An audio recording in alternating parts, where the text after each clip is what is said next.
победителя, все гости. Прежде всего поздравляю всех с Днем знаний.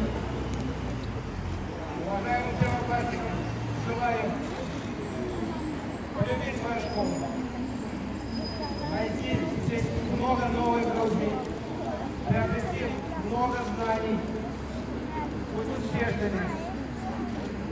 Уважаемые 11-классники, вы находитесь на финишном прямой. Желаю вам крепкого, хорошего настроения. Выбрать окончательно мой путь, свою жизнь, к ней уверенно идти. Не переживать трудности. Преодолеем и экзамен. Желаю всем успехов, хорошего настроения, удачи всех, нового учебного года.